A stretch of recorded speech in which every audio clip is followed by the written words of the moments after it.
Alors, bonjour tout le monde. Hey, j'ai tellement hâte que cette pandémie-là soit terminée. J'ai tellement hâte de voir des frères, d'être capable de faire des hugs, des serrés forts, là. Ça me manque. Nous autres, chez nous, c'est culturel.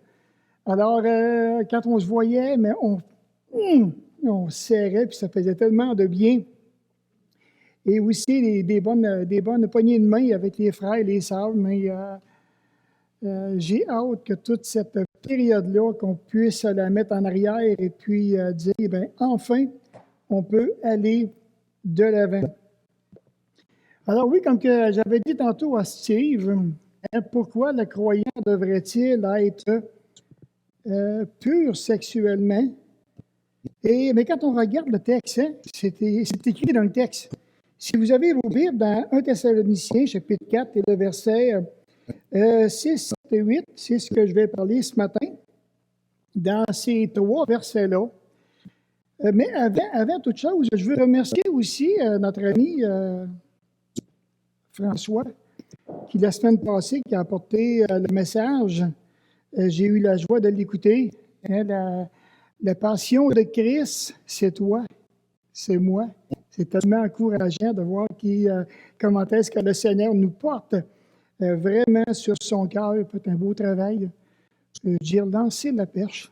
Fait que, j'attends maintenant de ses réponses. Alors donc, on va commencer avec 1 Thessaloniciens, chapitre 4, et le verset 6, 7 et 8 qui dit « C'est que personne n'use envers son frère de fraude et de cupidité dans les affaires, parce que le Seigneur tire vengeance de toutes ces choses, comme nous vous l'avons déjà dit et attesté. Car Dieu ne nous a pas appelés à l'impureté, mais à la sanctification. Celui donc qui rejette ses préceptes ne rejette pas un homme, mais Dieu, qui vous a aussi donné son esprit. » Alors, on va se courber dans un mot de prière avant de pouvoir débuter. Notre bon Père Céleste, encore, on vient devant toi pour te remercier pour la beauté de ta parole. Seigneur, il y a des mots qui sont dans ces textes qui sont tellement significatifs et qui devraient, en quelque sorte, être capables de nous aider à mieux te comprendre, à pouvoir te respecter aussi à travers ce que tu nous demandes dans cette sanctification personnelle.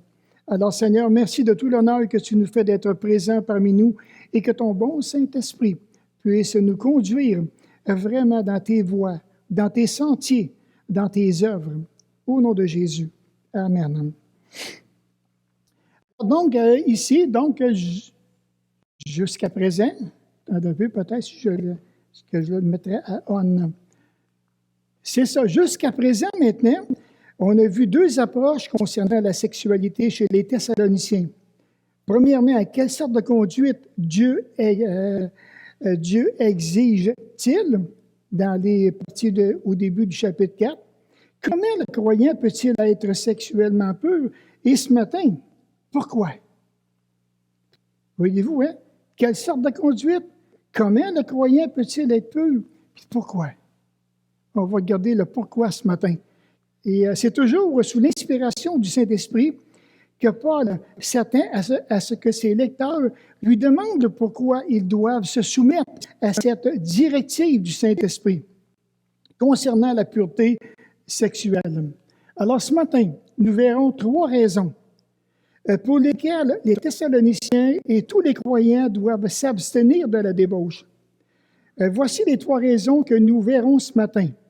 À cause de la vengeance de Dieu, à cause de l'appel de Dieu et à cause du Saint-Esprit.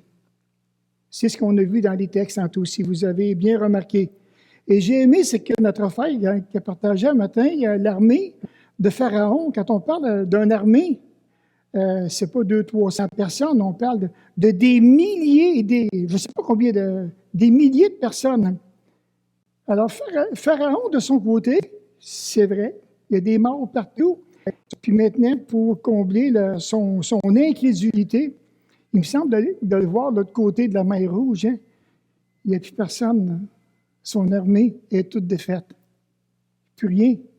Pensez-y, c'est des milliers de personnes, là, parce qu'à ce moment-là, le peuple d'Israël était évalué à entre 1 et 2 millions de personnes. C'est beaucoup. Alors, ce matin, le premier point qu'on va voir, donc, à cause de la vengeance de Dieu. Seul Dieu a le droit de tirer vengeance sur toutes ces choses, sur les péchés que ses enfants commettent.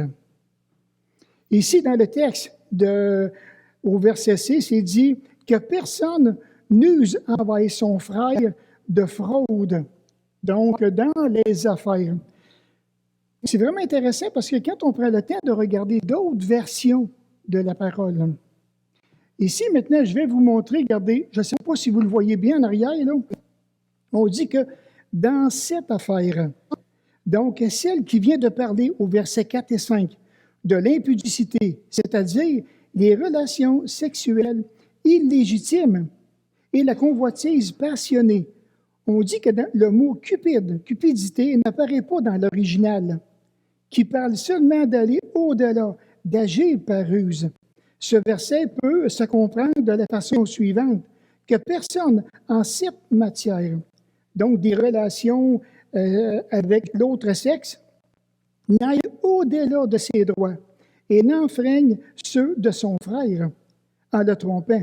Cela expliquerait mieux pourquoi Paul dit au verset suivant, « Car Dieu ne nous a pas appelés à l'impureté. » Et c'est intéressant de voir que dans nos Bibles, ici, il parle vraiment dans les affaires. Et dans d'autres Bibles, c'est dans cette affaire. Voyez-vous la nuance?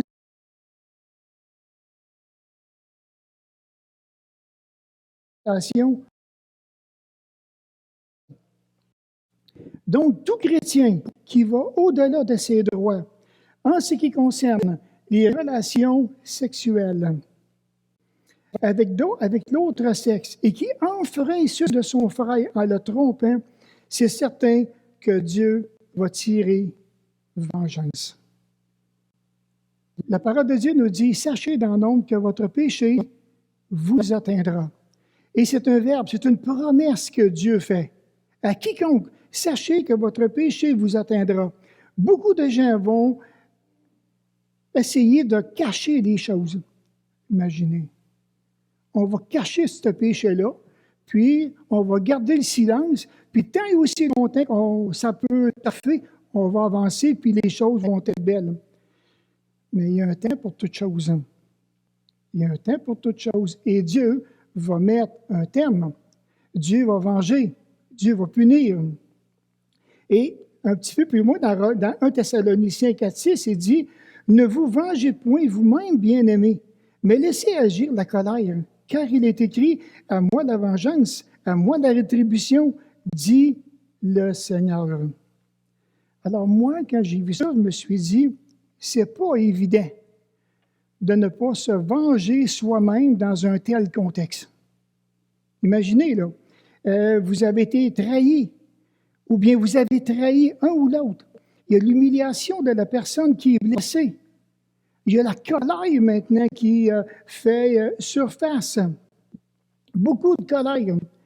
La trahison, la confiance maintenant qui de plus en plus va disparaître.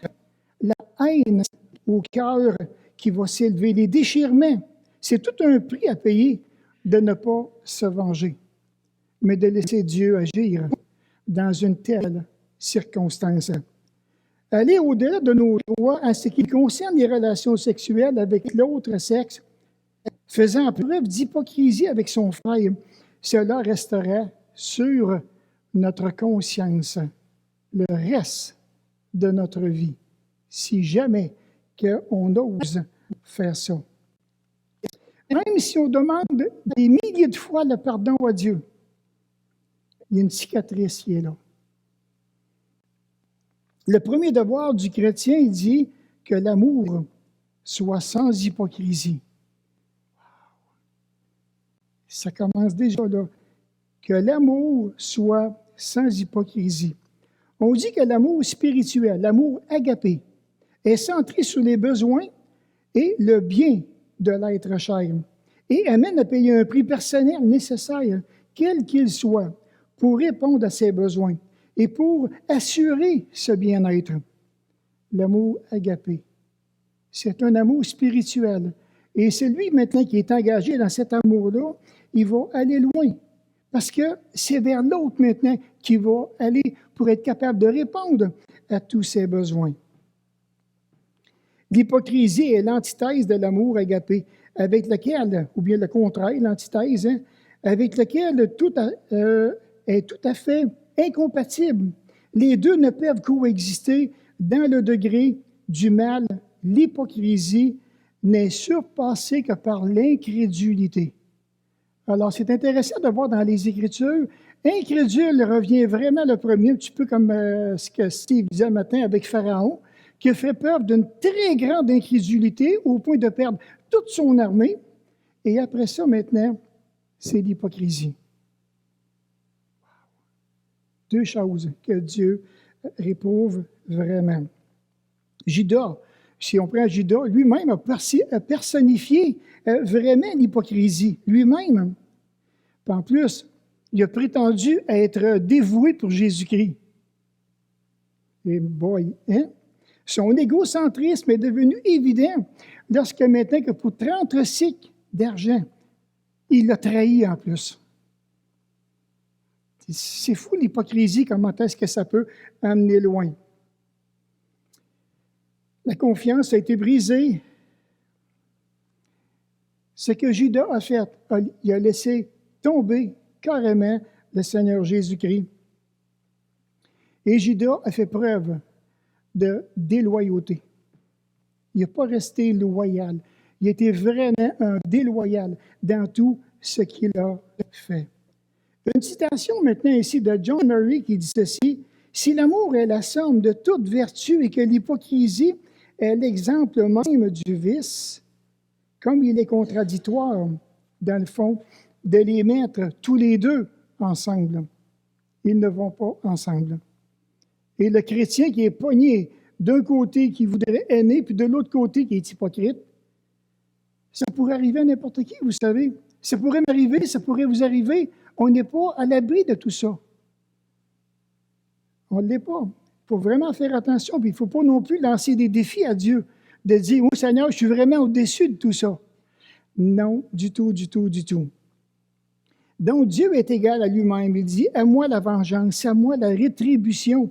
Quand leur pied chancellera, car le jour de leur malheur est proche, et ce qui les atteint ne tardera pas. » Dans Deutéronome, maintenant, Moïse est en train de donner les bénédictions qui vont attendre Israël et les jugements qui vont les attendre si seulement qu'ils abandonnent la loi et qu'ils mettent les commandements de côté.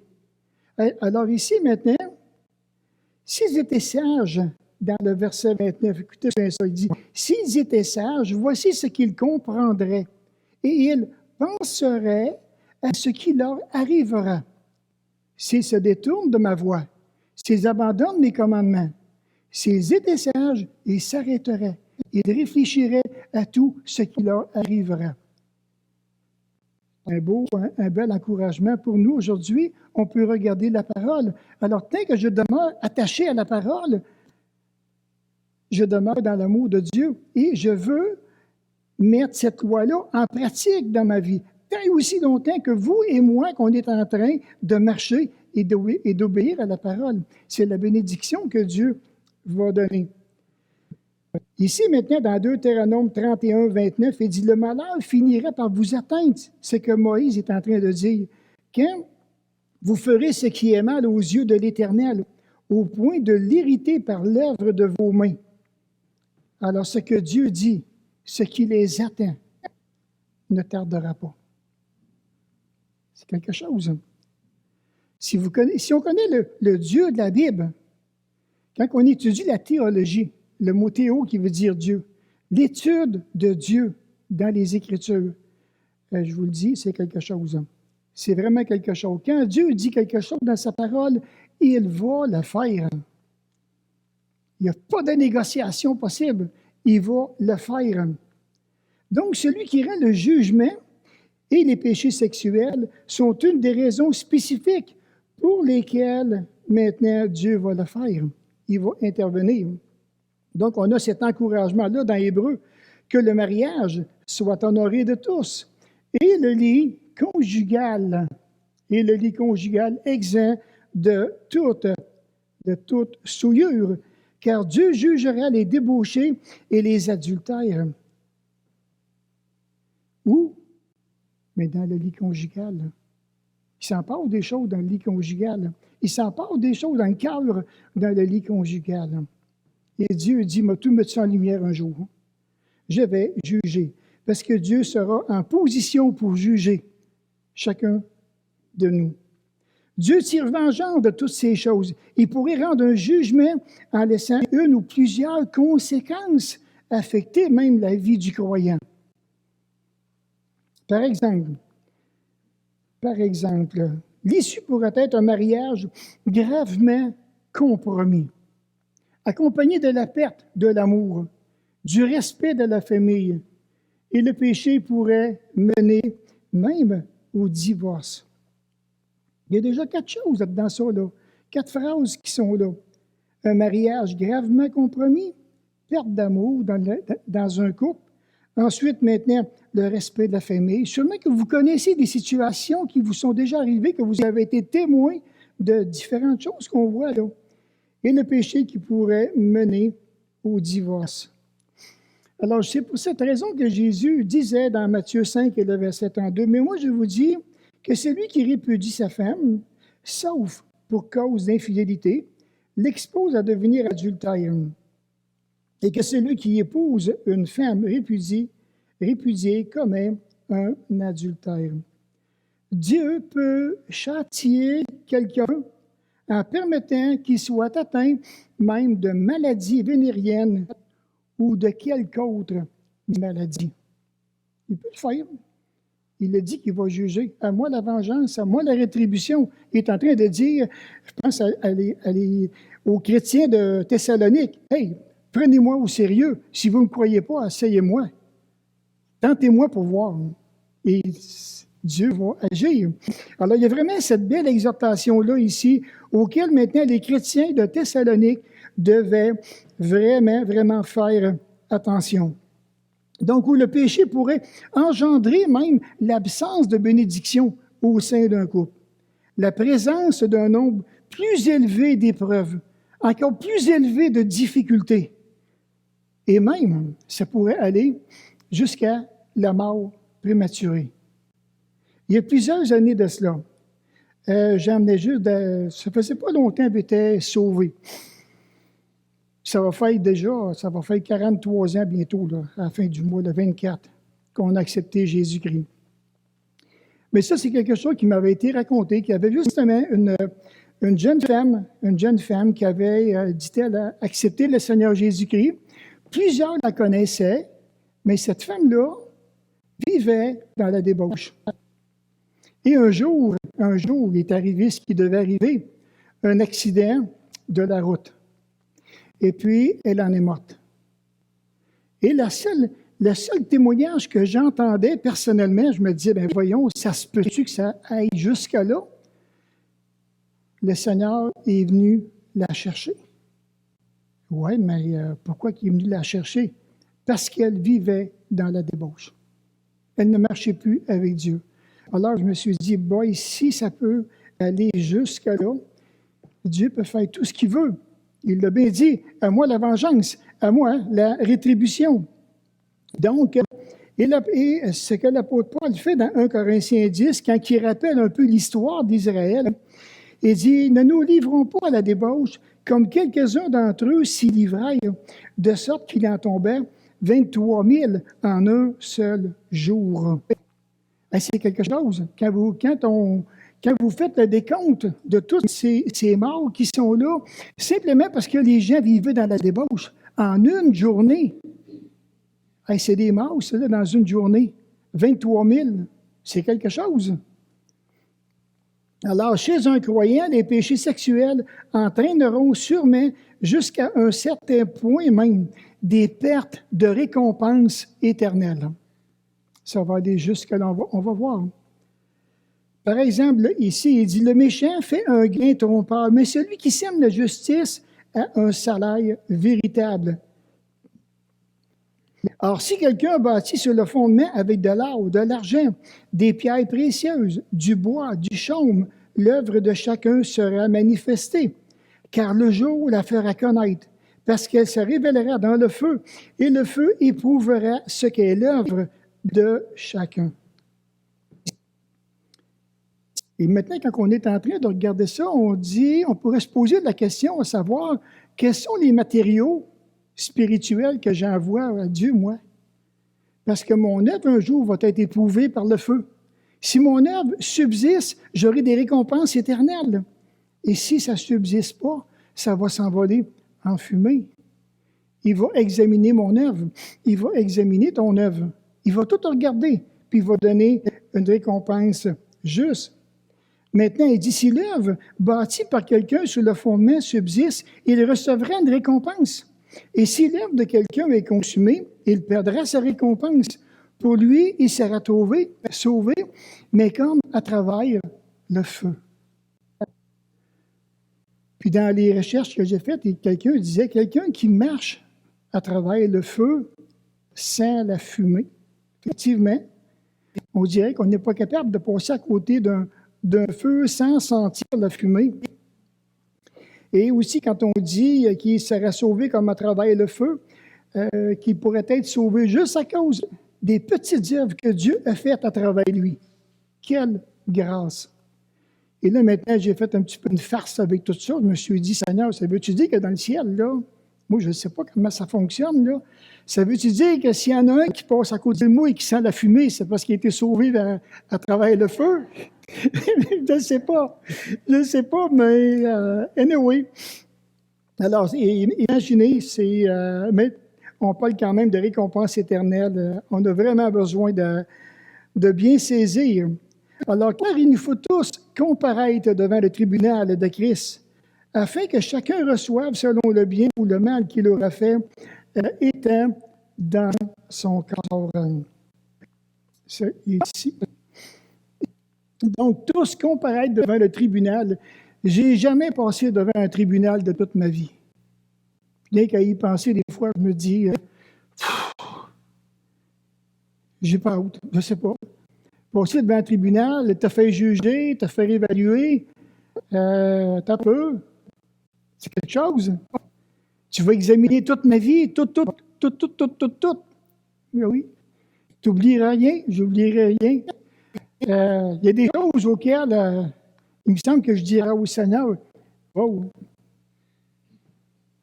tu vas le remettre, je pense que j'ai pesé sur un piton, puis il me semble que je dirais au Seigneur, je continue à partager les bonnes choses, mais les mauvaises choses, je ne veux plus les entendre, je ne suis plus capable d'entendre les mauvaises choses. J'ai juste hâte que tu puisses vraiment aller de l'avant, puis partage les bonnes choses que j'ai faites. Donc, oui, chacun maintenant, on va passer devant le tribunal de Christ afin de recevoir selon le bien ou le mal qu'il aura fait étant dans son corps.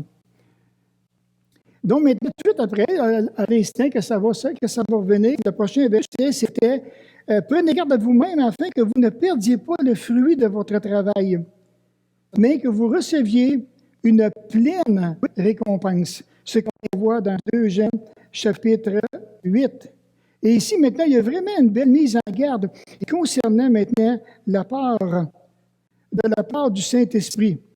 Il est tellement facile de se perdre dans toutes sortes de directions qui va nous amener à perdre le fruit de notre travail. Et ici, maintenant, dans le contexte de 2 Jean 8, c'est une mise en garde concernant les faux enseignants. L'Église doit faire preuve de discernement, aussi de vigilance et même de méfiance concernant les faux enseignements. On dit que car l'enjeu sont d'extrême importance. Et ici, maintenant, dans le contexte, c'est que l'apôtre Jean avait travaillé dans la vie de Kyria. Il avait travaillé dans la vie de ses enfants à lui. Et Jean souhaite simplement voir le fruit de son travail. J'ai travaillé auprès de quelqu'un, j'ai épaulé quelqu'un, j'ai pu le faire avancer. Maintenant, moi, je ne veux pas perdre le travail que j'ai vu dans la vie de ces gens-là. Et il ne veut pas aussi qu'ils perdent à leur tour le fruit de leur travail. Donc, continuez, avancez de progrès en progrès, comme on voit dans le chapitre 4. Alors, à partir de là, maintenant, on voit que c'est tellement intéressant de voir que ce que l'apôtre Jean dit, parce qu'il ne veut pas que l'on perde le fruit de ce travail-là, dans le but que vous puissiez recevoir une pleine récompense. C'est quelque chose. C'est quelque chose. Maintenant, il y a un danger de perdre du terrain au sens spirituel. Ici, maintenant, dans Galates, vu qu'on n'est pas tellement loin, si vous avez vos Bibles, vous pouvez le prendre vous-même. Dans Galates, chapitre 3, et le verset, les 3 premiers versets, c'est que Paul dit, il dit, « Ô Galates, dépourvus de sens, qui vous a fasciné, vous, aux yeux de qui Jésus-Christ a été peint comme crucifié? Voici seulement ce que je veux apprendre de vous. Est-ce par les œuvres de la loi que vous avez reçu l'Esprit ou par la prédication de la foi? Êtes-vous tellement dépourvu de sens après avoir commencé par l'Esprit? Voulez-vous maintenant finir par la chair? » Wow! Est-ce possible? Et après ça, l'apôtre Paul, il dit, « Avez-vous tant souffert en vain? Si toutefois c'est en vain? » Non, il dit, pensez à tout ce que vous avez souffert, les gars. Il dit, c'est pas une raison pour arriver et vous avez tellement bien commencé et maintenant, vous voulez comme vous marcher ou bien selon la chair, selon l'homme. Puis quand on marche selon la chair, mais le diable n'est pas loin. Le diable n'est vraiment pas loin. Prenez chapitre 5 maintenant, dans le verset 7 et 8. Qui dit ici, regardez, Paul, il revient encore, il dit, « Vous courriez bien. Qui vous a arrêté pour vous empêcher d'obéir à la vérité? Cette influence ne vient pas de celui qui vous appelle. » C'est intéressant. Et on a vu le fruit de ce que vous avez fait. Vous avez avancé. Et maintenant, la façon que vous vous dirigez, vous allez finir par la chair. Il ne faut pas faire ça. Si vous voulez une pleine récompense, revenez maintenant avec le Saint-Esprit. Mais qui vous a empêché d'obéir à la vérité? Puis j'aime ça parce qu'il dit, cette influence ne vient pas de celui qui vous appelle. Cette influence. C'est fou commentaire. Est-ce qu'il y a quand même une belle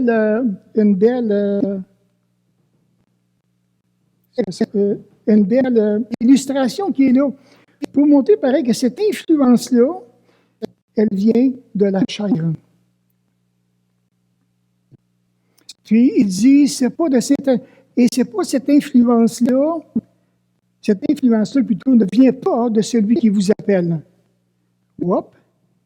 Et j'aime ça parce que Paul est en train de mettre le focus sur la personne qui vous a réellement appelé, afin que vous puissiez continuer à porter du fruit.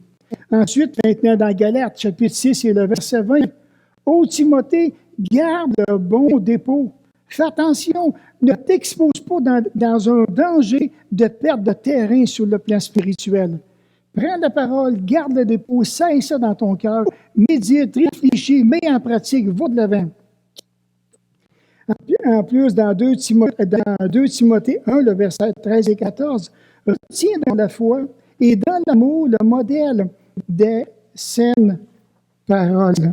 Demeure. » Dans 2 Timothée 3, 14, le dernier, « Demeure dans les choses que tu as apprises. Sors pas de là.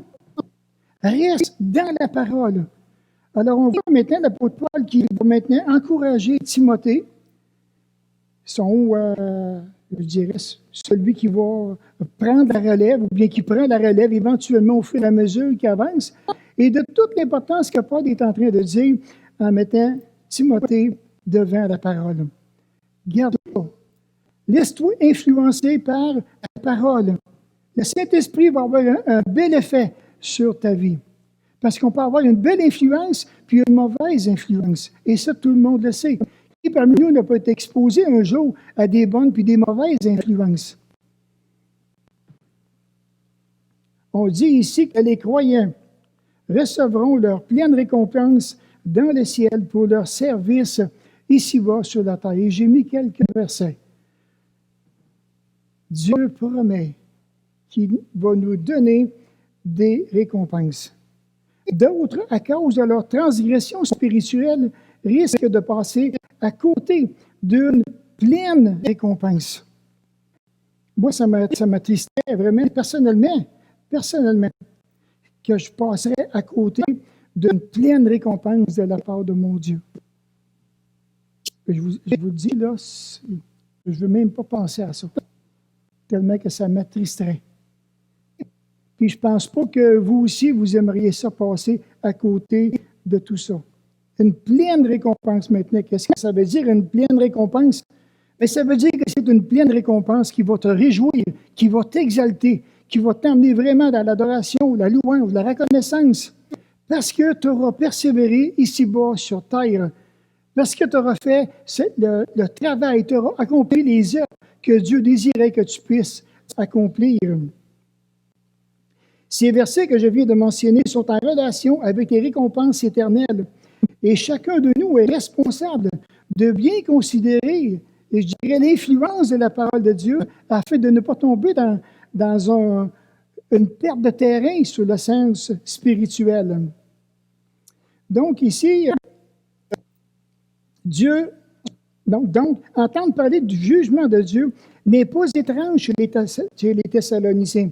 Parce que l'apôtre Paul, il dit, tout ce que je vous ai dit, là, je l'ai déjà attesté. Et ça, maintenant, pour ça, il faut aller voir dans le livre des Actes, chapitre 20, le verset 27, qui dit, « Car je vous ai annoncé tout le conseil de Dieu sans en rien cacher. » Je vous ai tout dit, les gars. Vous savez tout ça. Il s'agit maintenant que vous le mettiez en pratique et que vous avanciez avec la bonne influence du Saint-Esprit dans vos vies. Ça fait vraiment réfléchir. Alors maintenant, à la question que je me suis dit, c'est important d'envoyer les bons matériaux au ciel. Quand que Dieu nous prépare pour quelque chose ici-bas, maintenant, j'ai des matériaux à envoyer sur le plan spirituel, qui sont les œuvres qui me demandent, l'attitude dans laquelle je dois le faire, et les sacrifices auxquels maintenant je dois faire aussi concernant ce qu'il me demande.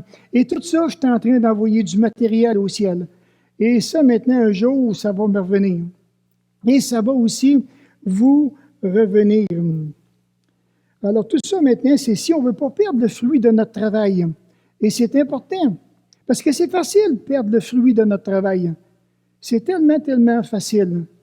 Alors, moi, ce matin, je veux vraiment vous encourager, là, ici, dans ce point-là, qu'est-ce que vous puissiez vraiment bien réfléchir en quelque part, et que vous puissiez dire vraiment au Seigneur, non, je vais me retracter, qu'importe, mais je ne suis pas intéressé à perdre le fruit de mon travail.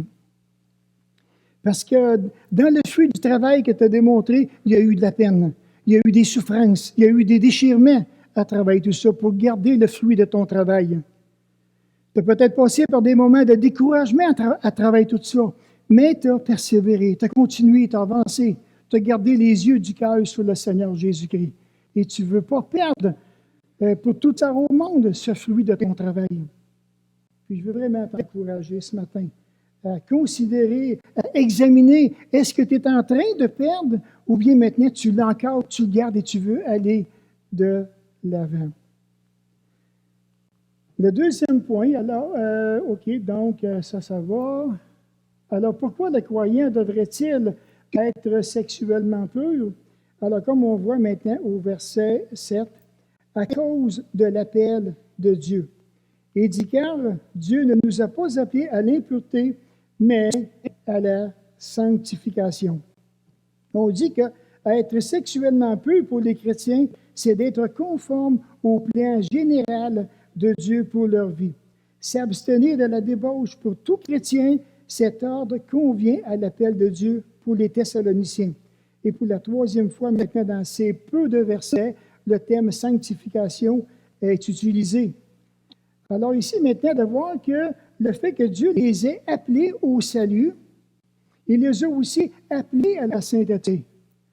Et ça, maintenant, ça fait du bien de pouvoir être capable de s'arrêter puis de dire, oui, un jour, moi aussi, Dieu m'a appelé. Comme Steve disait ce matin, oui, un jour, moi aussi, j'ai reçu Jésus-Christ dans ma vie comme mon Seigneur. Et ça, c'est un appel de Dieu. Dieu t'a appelé, Dieu m'a appelé à la vie éternelle. Il m'a appelé à participer à son royaume éternel. Et c'est quelque chose. C'est vraiment, vraiment quelque chose. Mais quand que Dieu nous appelle, on vient au Seigneur, on est tous contents, mais après ça, c'est vraiment tout un défi. C'est tout un défi pour quiconque maintenant accepte le Seigneur Jésus-Christ et qui puisse maintenant marcher dans ses voies. C'est pour cette raison que Paul disait dans Éphésiens 4 et le verset 1, « Je vous exhorte donc, les prisonniers, dans le Seigneur, à marcher d'une manière digne de la vocation qui vous a été adressée. » Maintenant, comme je vous disais, hein, j'aime prendre d'autres versions puis vérifier. Regardez, par exemple, dans la Bible Darby et le français courant, il est écrit, le thème vocation, là, c'est le thème dans la sainteté. Regardez comment est-ce que c'est beau. Il est écrit dans la sainteté, indiquant par là que la position de sainteté du croyant résulte directement de l'appel de Dieu, qui a ainsi voulu produire un peuple saint qui marcherait d'une manière digne de l'appel divin à participer à son royaume et à sa gloire. Pensez-vous que ce n'est pas beau? C'est à ça que Dieu nous a appelés. Dieu nous a appelés à sa sainteté. Ça fait partie de son appel. Puis dans l'Épître aux Éphésiens, il est clairement dit que l'appel au salut est inséparable à l'appel de vivre dans une vie de sainteté et de pureté. Dieu nous appelle à ça. Alors, car c'est par la grâce que vous êtes sauvés par le moyen de la foi. Et cela ne vient pas de vous, c'est le don de Dieu. Ce n'est point par les œuvres afin que personne ne se glorifie, car nous sommes son ouvrage, ayant été créés en Jésus-Christ pour de bonnes œuvres que Dieu a préparées d'avance, afin que nous les pratiquions. C'est par la grâce encore ce matin qu'on est ici. C'est par la grâce que Dieu est venu au-devant de nous. C'est par la grâce que nous sommes sauvés par le moyen de la foi. C'est tellement agréable. Tout ce que Dieu a fait pour chacun de nous, qui a fait même pour pas juste pour nous, pour le monde entier. C'est ce qu'il a fait. Ce n'est pas par les œuvres. Et quand on fait de l'évangélisation, hein, quand on rencontre surtout les personnes, c'est avec beaucoup de respect que je dis ça, là, mais les personnes de 80 ans et plus, ceux maintenant qui ne connaissent pas nécessairement la parole, mais qui ont eu des vies vraiment pleines, ou bien qui ont habité avec, je dirais, un mari alcoolique, ou bien qui ont eu des enfants qui ont été en prison, puis qui ont eu 10, 12, 14 enfants. Et comme on avait déjà vu dans une maison avec laquelle je vais rentrer avec un frère. Et tout ça, mais c'est louable. C'est tellement louable. Oui, tu as fait des sacrifices. Oui, tu as élevé une famille de 10, 12, 14 enfants. C'est extraordinaire. Mais aux yeux de Dieu, ça ne compte pas. C'est par la grâce que vous êtes sauvés, par le moyen de la foi. Mais quand on arrive et qu'on lui dit, si on examinerait, ou quand tu avais 20 ans, quand tu avais 30 ans, oh, elle dit, je ne veux pas aller là. OK. C'est correct. On a compris. Donc, Paul veut bien présenter l'Église de Thessalonique et l'Église de partout comme l'épouse sans tache, ni ride, rien de semblable. Mise à part et purifiée pour Dieu. Donc, la débauche est donc tout à fait incompatible avec l'appel présent, ultime de Dieu concernant tous les chrétiens, tous les croyants. Ça ne va pas ensemble, du tout, du tout. Dieu fait un appel, Dieu t'appelle, il a donné la vie éternelle, il a pardonné. Maintenant, il dit, on va commencer, et c'est que je te demande, maintenant tu vas marcher dans la sainteté, dans la pureté. OK. Correct. Il nous appelle à ça. Le dernier point, être sexuellement pur pour les chrétiens, c'est d'être conforme au plan général de Dieu à cause du Saint-Esprit. Et tout comme le verset 8 le dit si bien, celui donc qui rejette ses préceptes, des principes, qu'importe, ne rejette pas un homme, mais Dieu qui vous a donné son Saint-Esprit. Dans le verset 8, ce que nous lisons. Celui qui rejette ses préceptes ne rejette pas un homme, mais Dieu.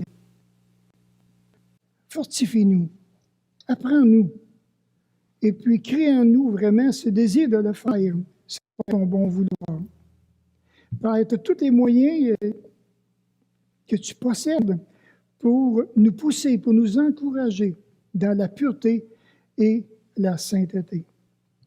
Alors, Seigneur, c'est vraiment tout un privilège, comme on a vu ce matin encore, de te servir ici-bas sur terre. Et donne à chacun de nous, vraiment, mon Père, ce plaisir de garder précieusement le fruit de notre travail. Tellement important, afin que nous puissions en recevoir une pleine récompense de ta part. Merci encore, mon Père, de tout l'honneur que tu nous fais de ta présence ce matin.